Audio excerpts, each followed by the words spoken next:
Welcome to the Stearns Financial Interesting People in Interesting Times live chat. We are joined today by what I believe is a very interesting person, Brooks Raiford. Brooks is the head of the North Carolina Technology Association, serves on a number of national boards, has a fabulous network that he talks to on a regular basis, both public companies, private companies, and many of them technology directly, but many of his members are now joining who want to be better at their technology. You know, maybe they're not a tech company, they want to be tech enabled. And so it has a very wide variety of things that he can share with us. Good morning, Brooks. Good morning, Dennis. Glad to be with you.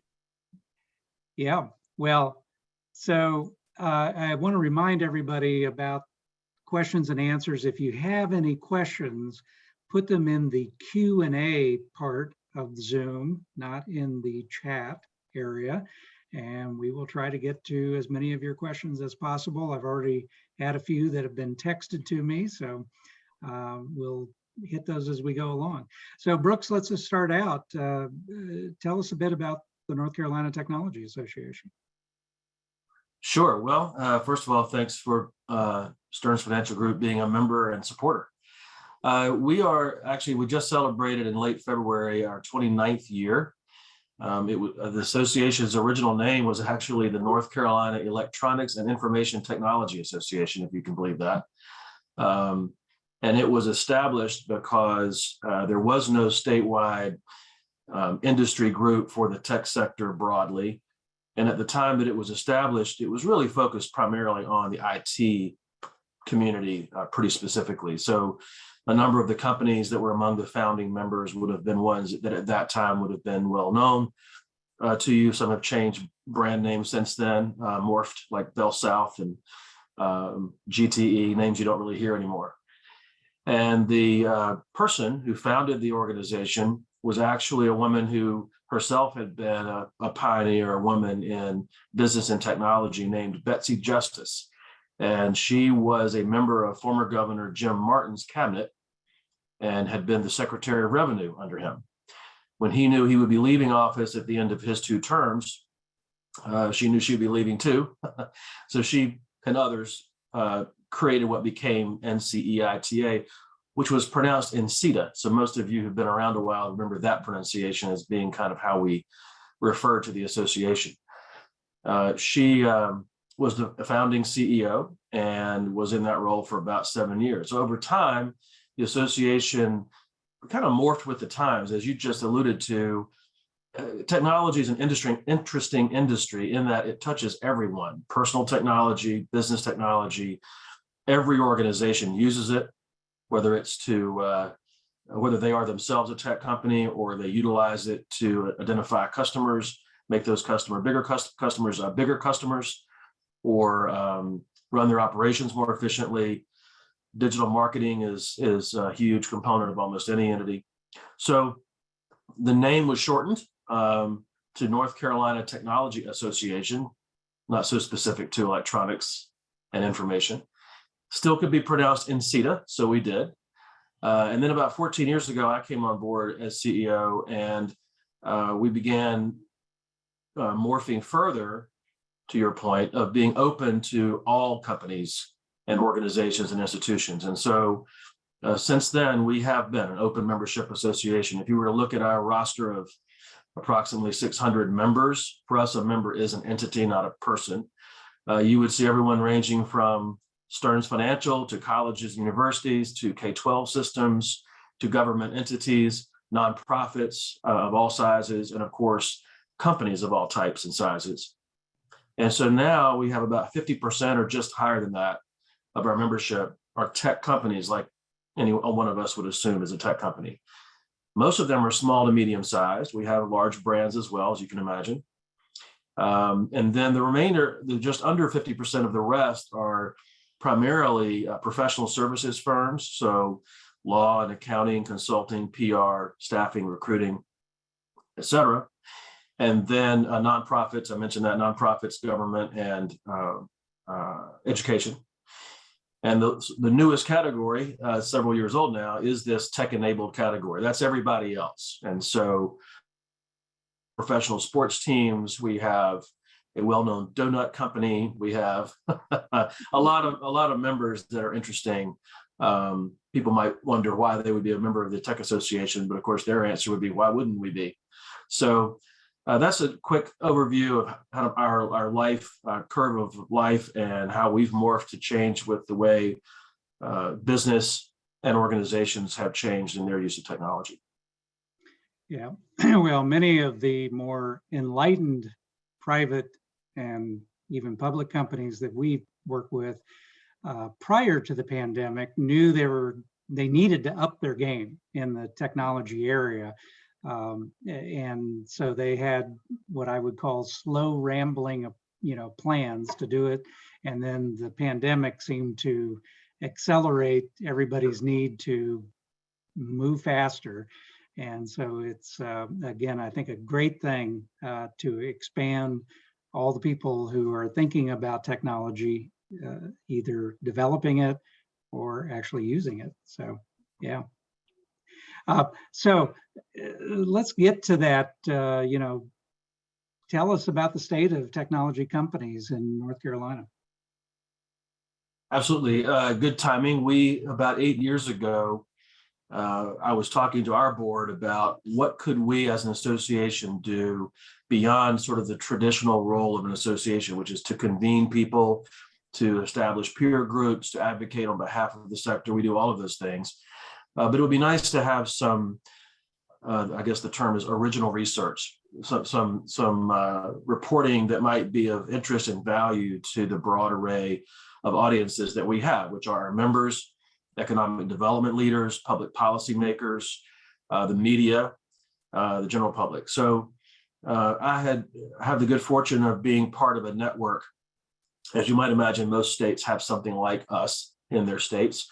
We're independent nonprofits, but we are federated, and we share ideas. Might even say we steal ideas very happily from each other. And a few states out there are putting together some sort of state of the sector report of some structure. And so we were fortunate that one of the leading economic development consultants in the country happens to live in North Carolina. We've worked with him before and his team, and they've done some reports for us in the past. And so we did a feasibility study to see if it would be valuable for us to launch such a thing, found very strong sentiment for that. And so we did. And so in 8 years ago, whatever year that would have been, we launched our first North Carolina State of Technology Industry Report, which is a mouthful. So NC STIR is what we call it. And the idea was to come up with a list of, there are probably over 100 metrics that taken together paint a picture of how innovation-friendly, tech-friendly North Carolina is, and apply that same test to all the states. So it's a ranking of North Carolina among the states. And our vision was that if we did this every year, over time, you would begin to see trends, not only in how we're doing against our own benchmarks, are we better this year than last, but how are we among the other states? We might do a little better in a category in year 2, but if 3 other states did even better, we might fall in ranking. So that relative place on the list was of interest to us. Well, now we're in year 8. And so this report was just released last week. You can go to ncstir.com. There's a whole website dedicated to the report. And actually, I'm not going to show it today, but I've got a tab here that I can look at. And I was going to share with you a couple of the key takeaways with this. So North Carolina fares pretty well. We did not launch this report just to paint a rosy picture. We don't take just the good stuff and put it into a brochure. Fortunately, there aren't too many areas where we rank poorly. In fact, there are none where North Carolina is in the bottom tier of states, not one. We're in the mid-tier in a few, and we're in the upper tier for many. I'll hit a few of those. We have been number 1 or number 2 in the country in the percentage of our tech workforce that is female. We were actually number 1 the first 6 years in a row, and then last year, and then the most recent report, we were second. This is a great example of what I mentioned a moment ago. We did not fall in raw percentage. We held steady. but Maine, which was always a close second, ticked up a bit. So Maine's been number one the last 2 years. So we have our target. They have a target on their back for next year. We also rank very well, and we track a few interesting things to look backward and look forward. So we rank in the top tier in tech sector employment growth over the past 5 years, but also projection for the next 5. So that's encouraging. We also rank in top tier for average wage for tech workers. That is normed for purchasing power. Obviously, it doesn't cost the same to live in every state. So there has to be some accounting for that. And we rank well in that regard. We actually rank a few things you might think, well, that's not really specific to tech, but there are among the very long list of very obvious tech metrics. We also measure things like what is the average cost of attending universities in the state? Because access to education is important for the knowledge worker, people who are equipped to be a knowledge worker. So there's some like that. We rank pretty high in that, very well in that. We rank very well in startups from universities. That's critically important. A lot of companies come out of that sort of work. A lot of technologies come out of that sort of partnership. We also rank well in the percentage of, or the number of completed STEM degrees per 1,000 enrolled students. We talk about pipeline all the time. That's an obvious area where we want to be strong, and we are. Our engineering and computer science programs are churning out a lot of talent, but North Carolina is fortunate that although that pipeline on its own can't possibly supply all the talent that's needed, it is an important part of that pipeline. A second of 3 I would point to that make up our pipeline would be in migration. North Carolina ranks very well in those who are seasoned, experienced, highly skilled workers who want to move here and live here for quality of life and cost of living, all the reasons we know North Carolina is a great place to be. And so that itself is part of our pipeline. And the beauty of that is there hasn't been any cost to the state to invest in these folks. They're arriving here with their skills. They are higher earners to begin with, so they tend to contribute to the economy right away, that sort of thing. And then the third is our existing workforce. Go ahead. Well, so I was just going to say that with those items you just mentioned, people coming into the state, our universities turning out a lot of qualified workers, right, and the ability of our tech companies to find people via Zoom in Missoula, Montana, or wherever. Right. Those 3, there must not be a problem with finding good workers today, right? Well, there is a problem, and that is that's a good problem to have. What I tell people all the time, because I get this question from the press a lot, we hear these announcements of big companies making major plans to hire, but frankly, there's a lot of activity in the non-brand name world too. A lot of organizations and companies are hiring. So one concern is, do the big brands coming in here announcing 1,000-person hub or 3,000-person hub make it hard for small and medium-sized organizations, or someone who just needs one tech worker in a certain slot? Can they possibly afford that person? Can they possibly attract that person? I always say the announcements you're hearing are coming from companies that have armies of people who examine the data. They know exactly what they're doing. They picked us for a reason. They do understand I call it the triple play. You mentioned the first 2, which is a pipeline we're generating, people who are moving in. And that third one I was about to mention is the ability through community colleges and other institutions to upskill existing workforce, where people who are here and are talented have a career progression available to them that may not require getting a traditional degree or going through a long process. They can do stackable credentialing to up their skills and be more valuable and more marketable. So that's good. The other thing I mentioned is I think that the churn that happens, or there's some job hopping that happens when you're in a market where lots of great employers exist. You will have someone who starts with one, and a while later they move to another. Maybe it's because of an opportunity that wasn't present in their current organization or what have you. But that's a good thing. They all benefit from each other. It happens. And so making your company, your organization what we call a destinational employer, a place people want to go and work. That's important.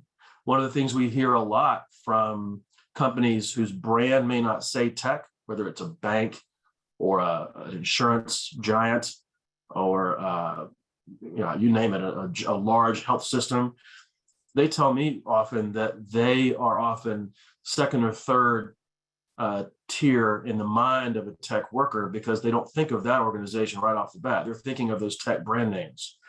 And so how can the hospitals and the universities and the nonprofits, the retailers, et cetera, kind of break through? There's a large department store chain based in North Carolina that has a huge IT organization. There's a huge home improvement retailer headquartered in North Carolina. Just announced a 2,000 person tech hub in Charlotte.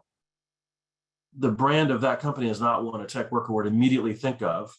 So how do they break through the noise and attract talent? So these are things that associations tend to help with, because we could help with awareness between candidates and employers, and feature the opportunities and, frankly, the interesting expertise. Some of the most interesting technology developments on managing inventory, or you name it, come from non-tech companies, but they're tech organizations within other types of institutions. So it's a complex answer to your very simple question of, do we have enough talent?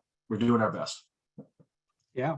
Well, it sounds like we have perhaps a lot of potential talent, and that's better than a lot of areas of the country who are dealing with not all the things that you talked about as far as positives.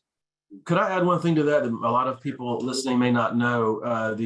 We were working with the previous administration and the current one on how to, if I'm in North Carolina, on how to make sure that every student, at least in the public schools, has an opportunity, if they wish to take it, to be taught computer science by a qualified instructor in their school.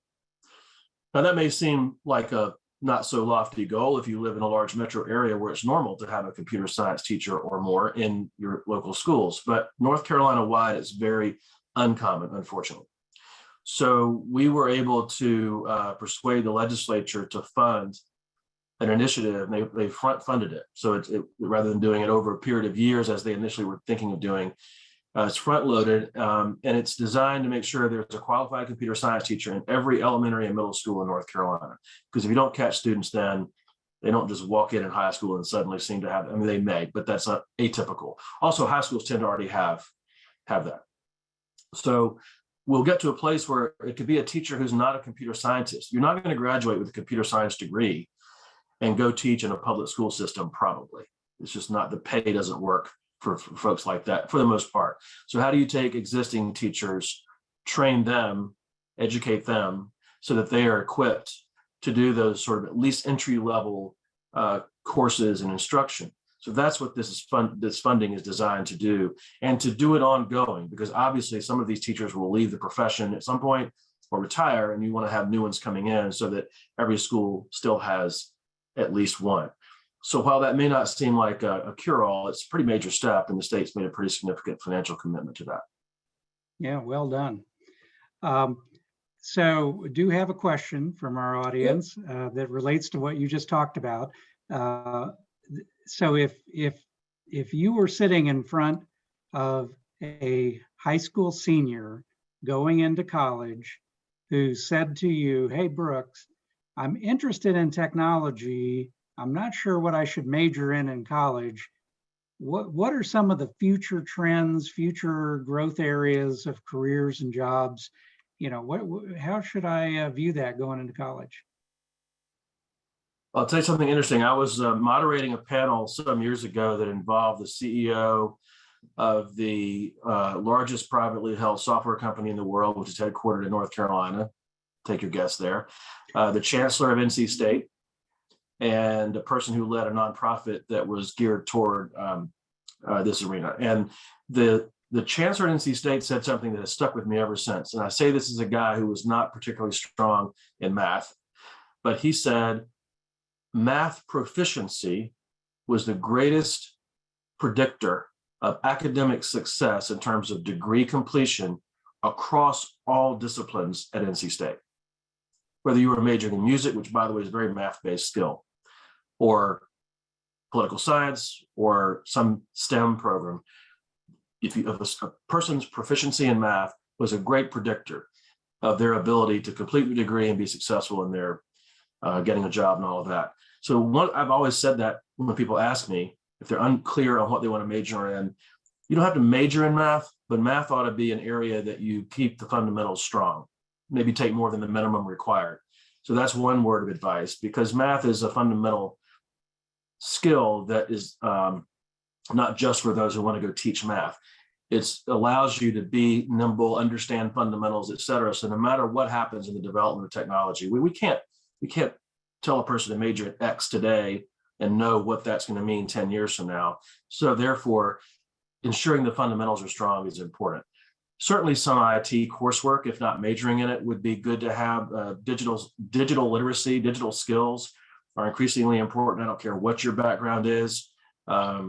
I just had a young man who was graduating with his MBA at NC State, who getting his MBA, but his focus was digital marketing. He didn't walk into college as a tech guy. He was a marketing person, but you can't be in marketing today without being very digitally savvy. So those are some things I would mention: is have some basic technology skills and comfort. Keep the math skills strong.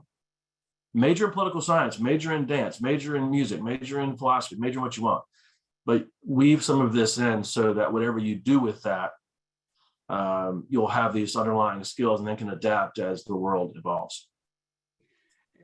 Well, on a related question, several years ago, Silicon Valley was lamenting the fact that it wasn't finding enough liberal arts people to fill all the other jobs that the tech people weren't taking.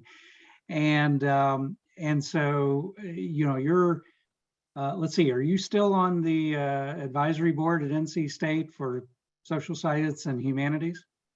No, I was on that board for 6 years and president for the last 2 of the College of Humanities and Social Sciences, and that was my college. So I'm just curious what your thought is about how humanities and social science fit into the broader tech picture. I'll give you an awesome example. When I was on that board, the dean of the college was talking to me about how do we determine the level of relationships, the strength and breadth of relationships that members of our board have with decision makers who matter to NC State or matter to our college. So board of trustees, board of governors of the system, legislators, and I believe there was a 4th group. So, and it turns out there were 2 professors within the college that had developed a way to create essentially a heat map by making all of us on the board take a very in-depth survey where we ranked every single person on the board of trustees, every single person on the board of governors, and every single legislator, of which there are 120, actually 170 combined, and on with some scales, ranking each person on how well do I know this person, how much do I think this person cares about our college or would care if they were introduced. And through that and some other things that they put in the mix, using formulas and using some algorithms they formulated a heat map. And so it quickly showed the 4 or 5 of us on the board that had the greatest intensity of relationship. So what that allows the college to do is to deploy those people who are going to have the greatest amount of influence. And it's all driven by the data that was put in rather than assumptions about who might be effective and who might not. And so that's just one small example about how math skills, understanding relationships and formulas and so on matter. You mentioned something that I wanted to pick up on too related to this, and that is companies and organizations can't find enough liberal arts majors. We see surveys to that effect quite often, because often it's those who have the social science skills, in addition to maybe some fundamentals that I already referred to, who become leaders within organizations. So finding a way to have a person have the hard skills, to use the term, that are needed, but who also have the ability to be a leader among talented people That's important for organizations. We had the State Department of the United States join our association in order to participate in several of our tech job fairs, because they were looking to hire people who had liberal arts degrees and backgrounds to join the State Department in their cybersecurity team. So much of cybersecurity is understanding what makes people think the way they think, do what they do, noticing patterns, predicting behaviors. It's interesting how, so I've never been a STEM versus humanities kind of guy. I think that it is not an either or. They both are essential. And as I said earlier, one direction, I feel like no matter what your major is, there ought to be some fundamentals in the STEM area. The same is true in reverse. There has to be an emphasis on the ability to collaborate, be in teams, be a leader without being a dictator, et cetera. Yeah, and so when I sit in on some of those groups that you have of private public company C-suite types talking about these issues, it does strike me that there's more comments about how their STEM tech workers maybe didn't learn how to play well in a team environment, or there are other things that they're having to increase their skills on. If you don't mind, I want to mention one more thing while we're talking talent. Several years ago, it came to my attention that North Carolina, this was early in Governor Cooper's first term, had applied for and received a grant from the National Governors Association to help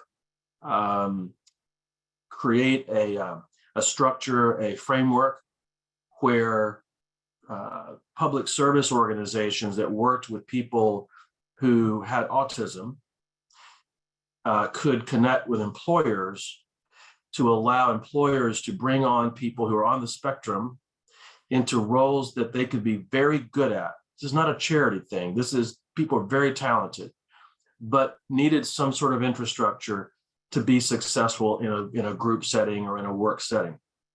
It was a fascinating idea. We brought together some of the largest names you would imagine that have very large tech hubs in North Carolina, not all headquartered here, often mostly not headquartered here. And several signed right on to go into this program. And then the part of the funding was to also reach out to small organizations that might not have a sophisticated HR department that's equipped to handle all of this, to make it possible to do. So we began featuring this notion of neurodiversity. So we talk about diversity and inclusion a lot to broaden the tech pool. Neurodiversity is an entire area of that a lot of people don't think about first thing. We featured this topic at our annual leadership summit several summers ago, and the head of this initiative at SAP, one of the world's largest tech companies, came. He's famous. He's been on excuse me, on the news and on TV talking about autism at work, which they've been very successful with. And he came down and was the keynote speaker. The room was enthralled and in tears. It was had some video of some of the students or people they had brought in. It was remarkable, the success that they had seen, and it grew beyond their wildest imagination. And so we've continued to help explore areas that are, I would call them non-traditional diverse populations, meaning not the ones that first come to mind. We did a whole session recently on accessibility issues, people who might have, who are sight impaired, hearing impaired, et cetera, mobility impaired. How do you make sure your website works well for those who can't see your website or see it well? That's a whole area of work. And we featured some really strong leaders in that regard.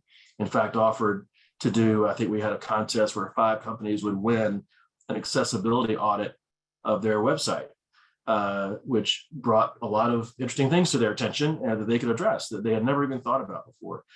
So this is a way of broadening the talent pool as well. Diversity and inclusion is not just a thing you ought to do because it's a nice thing to do or it's a morally good thing to do. It is those things.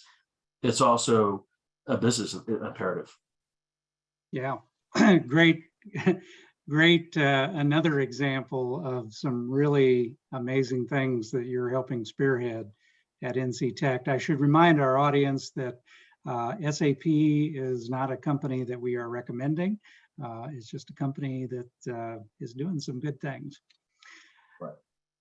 Okay, so let's get to another element of what are some of the hot buttons going on right now? You know, I sat in again with a C-suite group talking about going back to work versus virtual, and there was no consensus. I mean, some of them were like, oh yeah, we want everybody back to work.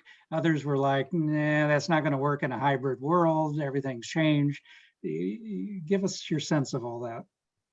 Well, actually, when COVID first hit and was obviously going to be more than a couple of weeks issue back in March of 2020, we did some polling of tech leaders in North Carolina in, I believe it was March, April, April, May, and June, twice a month for 3 months, where we were asking, remember, this was very early in COVID, we were asking some questions. We asked the same questions every time, and we showed the change in sentiment over that time. And it was things like, what month, we were very optimistic apparently, what month do you think return to office will happen? What has been the impact on your business? Have you stopped hiring? Have you laid off? Are you still hiring? Those kinds of questions. People were pretty optimistic at first. They began to realize this was going to be a bigger thing in a longer span of time as time moved on. And this polling was very popular. We did it another round. You all at Stearns Financial were very supportive of these efforts and involved in that in 2021, kind of 1 year in, how's it going, et cetera. And of course, remember back in those days, we were coming out of, we thought with the vaccines, et cetera, the worst of it. And so there was great optimism. Just a side note, the strongest quarter for the Tech Association in our 27 years of history at that time was Q1 of 2021. A lot of tech companies were doing quite well and seeing a lot of strength and momentum. So for 2022, we partnered with your firm to launch a quarterly poll, short poll, and it asks some of those basic questions, and we'll ask these same ones every time just because they're relevant no matter whether COVID is around or not. And then we ask some timely questions. So things like, how are you handling hybrid work? What do you anticipate with respect to your use of office space? We have a number of commercial real estate firms in our membership who are very interested in that topic. So if you don't mind, I'll share a couple of factoids. Again, I won't be showing slides, but I'm looking at them to make sure I get it right. We asked, how do you perceive the past 12 months for North Carolina's technology sector? So again, this is past year and sector at large. 60% said good, 22% said great. So almost everybody feels like things were good or great over the past year. We asked the same question about how do you feel about the past 12 months for your own organization? And it was even stronger. Good was 47%, great was 43%. So you're talking 90% essentially saying good or great for their own organization. I think it's interesting that it was even stronger when people were thinking about their own institution or entity than thinking about the broader sector. So maybe they were handicapping the broader sector a bit, even while feeling good about their own. Then we asked forward looking. I expect the future, the next 12 months will be stay the same, decline, or grow. 84% said grow. That's very strong confidence. We asked also about elements. What about North Carolina? How do you feel about North Carolina's strength in key areas? We asked about the exact wording was, the pandemic has impacted businesses in many ways. Please rate the following as it applies to your organization. And so we asked about, you focused more on new products. Did you focus more on new client services? Did you focus more on employee retention, employee health and safety? Have you expanded the ability of employees to be flexible in where they work, their ability to set their own hours? Have you increased pay and benefits, et cetera? And it was a very strong agree or strongly agree across the board, but particularly in areas related to employees. So our members were saying, our tech leaders were saying, in this past year, we have definitely focused more on the employee, mental health, flexibility, compensation, those sorts of things. We asked about what has the economic impact had on your hiring. 94% said still hiring. Very strong there. And then I misspoke earlier, the one about North Carolina's strengths. Some of those elements were strength of our tech workforce, the business climate in our state, cost of doing business, quality of life, tech infrastructure, entrepreneurial support, higher education assets, and innovation ecosystem. And it probably won't surprise many of you who are North Carolinians or have been here for a while that the strongest positive sentiment were quality of life, higher ed assets, business climate, and tech workforce. Very strong in those. And lastly, this is what you led with, but it has to do with remote workforce. Clearly, the vast majority said fully remote or optional for people to be remote. I understand that our membership or the tech community is probably much better able to do that. You might get a different pie chart if you ask the broader business community. I mean, if you're manufacturing or retail or what have you, that would skew, skew the results a bit from what we found. But a near universal degree of remote work. However, despite that, we asked a question that surprised me, and I think it surprised you, Dennis, when we did the briefing after the Q1 poll, and that is, what are your organization's future office space or facility plans? 50% said stay the same, and 20% said add space. So 70% said keep what we have or grow it. Well, that might be a head scratcher when people are saying we're going to allow remote work or have certain days in the office. What we're hearing from employers are two things that affect this. One is they want to use their office space differently. So it'll be spaced differently, arranged differently, organized to be flexible. Those same firms that do commercial real estate or office planning are as busy as they can be right now, they tell me, because companies, their clients are asking them to come in and advise them on how to reorient their office for that purpose. Bring a team in that needs to be there for a week together. They then vanish. A different team of a different size needs to come in. Well, the same room may not be suitable for them. So that's part of it. And second is less density. We've learned through all this that it's been under the radar, but the rate of the flu has gone down. People aren't sick as much because of all the things we've been doing, air purification systems, spacing people apart more. It's had a great health effect in far more than just COVID. So companies are saying we want to have more spacing. The trend had been densification. The trend is now opposite of that. Flexibility of we might have 70% of our workforce here on a given day, not the same 70%. So we can continue to grow and hire, maintain our office space footprint, but have fewer people in our space on an average day. And so if you think about it that way, it makes sense. And that to me is a key element of the future of work, is that it won't be as condensed. It won't be 5 days a week, 8 to 5 for everybody on site. And technology is the great equalizer. Before all this happened, most of us weren't well-versed in all things Zoom or whatever else that we now all are very comfortable with. That is some really interesting stuff. So I got another zinger for you here. Okay. We'll see how you answer it. So later today, I'm doing a financial literacy cable show being interviewed, and it's mostly Middle America.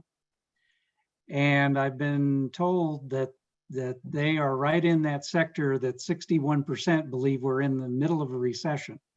Mm-hmm. So you've got the statistics you just provided that are gung-ho, positive, Right. Everything's going to be okay. Is that just a function of the technology sector and the techno-industrial revolution, and it's their time, or do you think something else is going on? I think there's something to that. I think one of the things that's in our annual State of the Industry report that I've referenced is average wages in the tech sector, which are just eye-poppingly high compared to the average in America.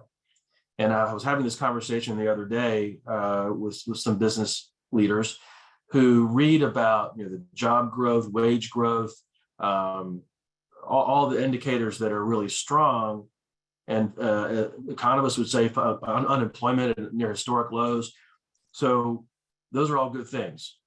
But then you read in today's journal, inflation on a one-year basis, 7.9%. People are seeing gas prices, obviously for a significant geopolitical reason, spiking right now. But in general, that's what people see. They're buying gas regularly, they see that. They're buying food regularly, they see that.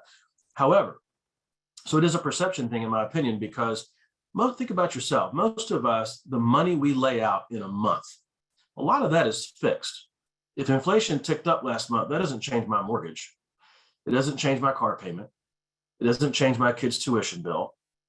There's a lot of things that are big chunks of our monthly spend, any kind of debt, any kind of recurring, it doesn't affect that. You've got fixed rates, fixed whatever.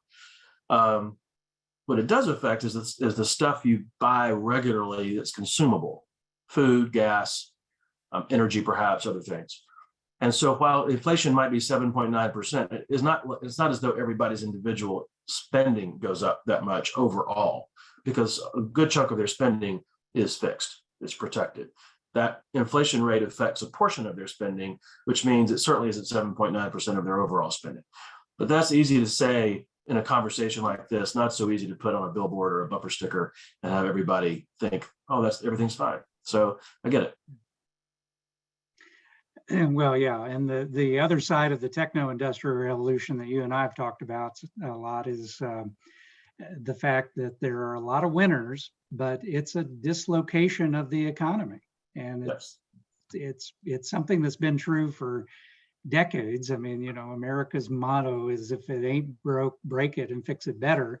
That wasn't exactly what my grandpa taught me, but. No. But may I say one quick thing? Sure. Part of what is affecting the non-metro areas of America in a positive way is the ability of people who are knowledge workers or highly skilled workers and are not tied to a plant or a location or a manufacturing facility. They can live where they want to. And so you might be interested to know that among two of the newer members of the Tech Association are Onslow County and Carteret County. Guess where they are? They're at the coast. Emerald Isle and so forth are in that region. And they both explained that their reasons for joining our association, because I was frankly curious why, is they understand that the odds of them attracting, say, a really large tech site may not be high. Who they are attracting and who they already have are a lot of very talented people. And so if they can help, their approach to economic development is attracting the right people who then will find an employer who will accommodate their remote location. Isn't that an interesting way to look at it? So you've got areas that have been considered second and third tier counties in the way the economic descriptions are made, very rural, have a lot of traditional farming and other industries here. But you're seeing people move into those areas or establish a vacation home so they can work part of the time away in places that are just pleasant to be, are not as dense, may have features like the ocean or mountains or what have you that are available to them that meet their needs. I'll tell you, in that national report, do you know what state ranks? It has ranked number one. There's two of them.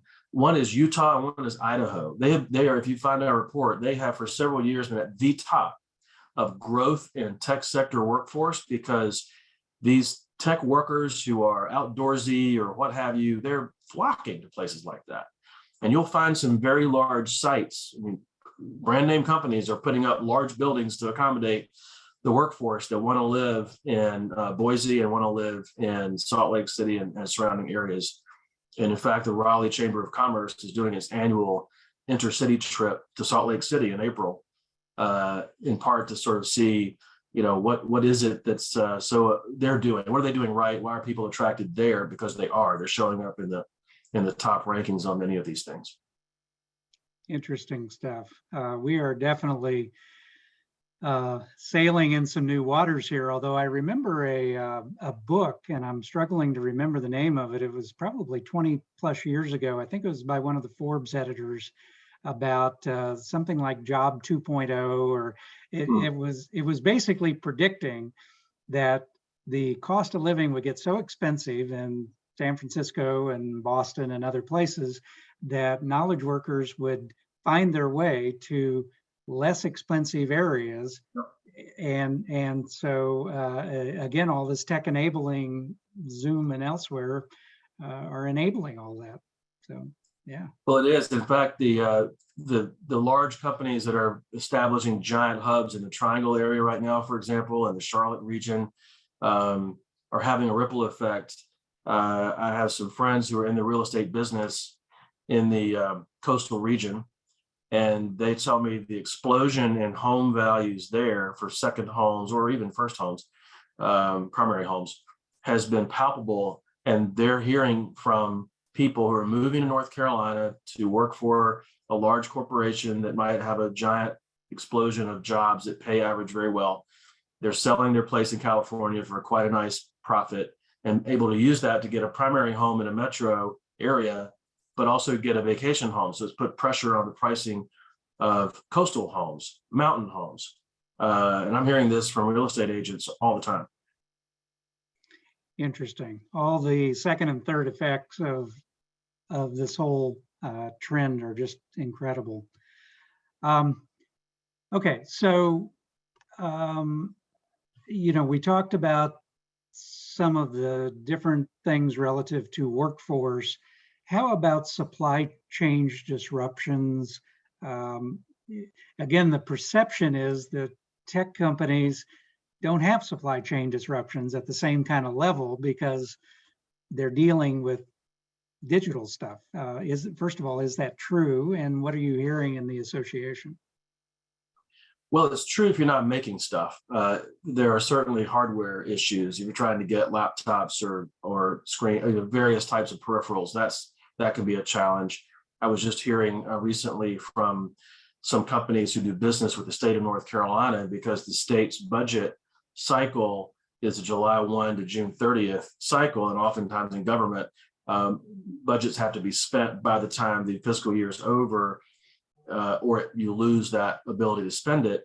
And so there's some concern on the part of companies that are supplying equipment to state government in large contracts, that if they can't deliver that stuff by June 31, the deal's off. And so they're anxious to see if there might be some accommodation by the state in laxing those and making more lax those hard deadlines to allow for post end of year delivery.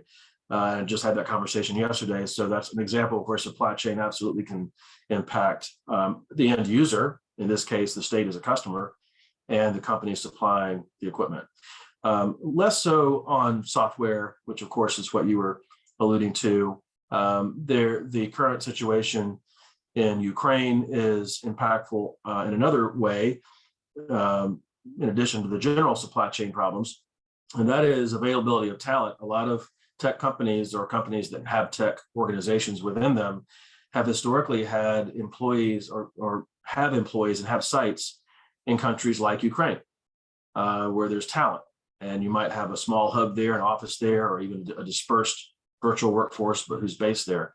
And so I've heard anecdotally from companies that are having to deal with some number of their employees or contractors who are in that country or surrounding ones that are under stress right now, and trying to get them out safely and yet still have the access to their talent and their work. So it remains to be seen how that plays out. Yep. So I guess in the sort of a related area of accelerating change in the midst of all this crosswinds that are going on, there's a perception that is different about small companies and larger companies. Can a small company really compete with a larger company? And then there's a number of folks in our audience who have been with the larger companies, some of the tech companies, who are a little skeptical about the ability to innovate within those organizations because they become bigger bureaucracies. So there's a lot of chatter going on about this innovation and who can compete with who. You have a take on that? I think it really depends. It's more of a culture thing within the organization. One of our partner organizations specializes in flexible office space. And interestingly, a large portion of their revenues come from enterprise companies who will take space in one of this other company's spaces to put smaller teams. For them, a small team might be 200 people, might be 50 people, might be 12, who are out of the traditional corporate office environment in order to be able to work together, be creative, be around other creative people, and sort of not be in that traditional large corporate physical environment, and almost treat it like its own little startup or innovation hub, innovation center. So that's one way to do it, is to physically separate people. This is pre-COVID. Physically separate people from the traditional workplace and give them just that physical environment that makes them feel like they are their own unit, and can be creative and have that sense of being able to really contribute meaningfully as individuals and as a team within a much larger organization. I've been talking to a lot of candidates and a lot of hirers over these last couple of years, and it's definitely a conversation. A lot of it is about the person. Young man that used to work for a former coworker of mine, coming out of college. He's a tech guy, wanted to move back to North Carolina, was curious, who might be good to work with. So I was able to make some introductions, and he got some good interviews, and he got several offers that came from those. He ultimately chose the one. It kind of surprised me, a young tech person. He chose the one. The deciding factor was not money, because money happened to be on par. The final two candidates, one was going to be a fully remote position, and fully remote and on his own onboarding process over the course of several months. The other was going to have a blend of in-office and remote. It was a smaller organization, and the onboarding was going to be a real strong mix of in-person and remote. And he was drawn to that. So that really drove his decision. He did not make the choice a lot of people think they would make when given that choice of, shoot, if I can be anywhere I want to be all the time and be a solo player, I'll take it. So it just depends on the person as to where they feel the most supported, the most connected, and best able to be creative and be a contributor. So I kind of touched on two things there. One is how companies are addressing, if they're a large organization, how do you keep the creativity opportunity going? And I think technology can certainly help that, not just the physical separation. And then there's the individual. Where do they feel most comfortable? Where do they feel most supported, connected? And I will say, in the polling we did dating back 2 years that you've been part of, early on, one of the greatest concerns expressed by employers was onboarding and nurturing new employees, company culture, how you remain connected, how you even judge how well a person is doing just mental health wise. When you're in the office together, you pick up on things. This is not so easy. And so that was a great concern early on. I think it will be interesting to see post-COVID major impact, in the new world order and the way people work, the way offices are structured, the way teammates are onboarded and incorporated into the group, how some of those same concerns might be allayed, or if they will be an ongoing concern. Well, and so I've got we have time for one last new world order question. But before I do that, Nancy Reed says hello in our audience. Nancy Reed from Leadership, North Carolina. Great. Yeah. So, Brooks, the Great Resignation, some people have called it the Great Reinvention. I recall back that we had several large entities in North Carolina that were coming to North Carolina to evaluate happiness of employees a few years back. And the statistics were a bit disconcerting. Something like over 70% of employees were just kind of about working at whatever job they were in. And they said, that's a clear and present danger. And I'm not sure how many companies actually said, okay, we're going to address that danger. But now the Great Resignation, we're just seeing so much dislocation. Is it affecting the tech industry at all? Or is it is the tech industry in a bubble that's not really, because of some of the things you mentioned earlier, not really being as affected as much? I think the tech industry is being affected for many of the same reasons that the broader economy is, but there's some unique elements to it. I was talking with a woman who was the lead executive in North Carolina for a global firm, been there her whole professional life. So she was eligible for retirement, but she was young. Through COVID, her workload was so high, it was unsustainable long term. She and her husband were both in roles, different organizations, where they could decide to take a step back. They had just sent their youngest off to college, and they looked at each other and said, why are we doing this? We've saved, we've done all those things. And this is what I was going to get to a minute ago about the tech sector. So tech sector average wages are higher. That has great impact over the lifespan of a person's career. And the stock market, frankly, has done very well. People's investments have done very well. And I've had a number of people tell me when they get into their early 50s and beyond that, at this moment, they found that they could make it work to not work, not have to work, not have to go to something else right away, at least. So the Great Resignation is not just people retiring and say, I'm not going to ever work again. It's, I don't need to do the rat race I've been doing. I can take a break and I can reassess. And I may never go back to a 9-to-5 salaried position. I might consult, I might take on fractional roles, or I might get my refreshed time and then I'm ready to go again, maybe in a whole different field. Prime example, a friend of mine who was global procurement officer for a huge corporation, lives in Charlotte. He was a college fraternity brother of mine. I don't think of myself as being anywhere near ready to retire, but he got that 30-year-ish in and said, I'm ready to not do this anymore. He's now the CFO of Habitat for Humanity. Third largest one in the country is in Charlotte. He's loving it. He hasn't had a meeting after 6 p.m. yet. He's not flying to Europe on a short note. I mean, for him, it was he's still making a decent salary, but nowhere near what he was making. But that wasn't his deciding factor. It was quality of life, doing something meaningful. He loves it. It was reinvigorating. And he'll do that for however many years he'll do it. Anecdotal, to be sure, but that's what I'm hearing. And I said, so you put together the tech leaders, tech workers are paid better on average over a lifetime. That means a big difference in your ability to make decisions earlier than you might otherwise, to do other things. Secondly, there's opportunity to do other things. And third, the last couple of years have been exhausting for a lot of people. Exhausting. And if you have the means to step away from that and at least breathe a minute, people are doing it. So we'll see if the Great Resignation really continues to be a trend or if it's sort of a blip.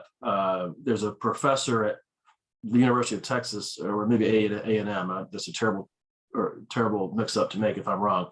A university in Texas professor is the one who coined the phrase, and it's worth reading. I think there's a Forbes article or some articles from when that phrase sort of first came out as to what that really meant and what that might portend for the future.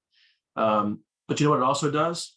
It means a lot of people have opportunity now for more senior leadership, because if a lot of senior people are leaving, that has a cascading effect in a large organization. So we're hearing that too from our employers. Interesting. Well, Brooks, as usual, you are a fountain of information and perspectives. You definitely swim with interesting folks on a daily basis. So thanks again for sharing your ideas with our audience. Thank you for having me. And I'll remind everyone that this recording will be available on our YouTube channel within probably 48 hours. And that if you have any follow-up questions, keep those cards and letters coming, either for our existing Interesting People and Interesting Times guests, or if you have others that you think would be interesting to hear from, let us know. Thank you again, Brooks, and we are out of here. Thank you. Shortly.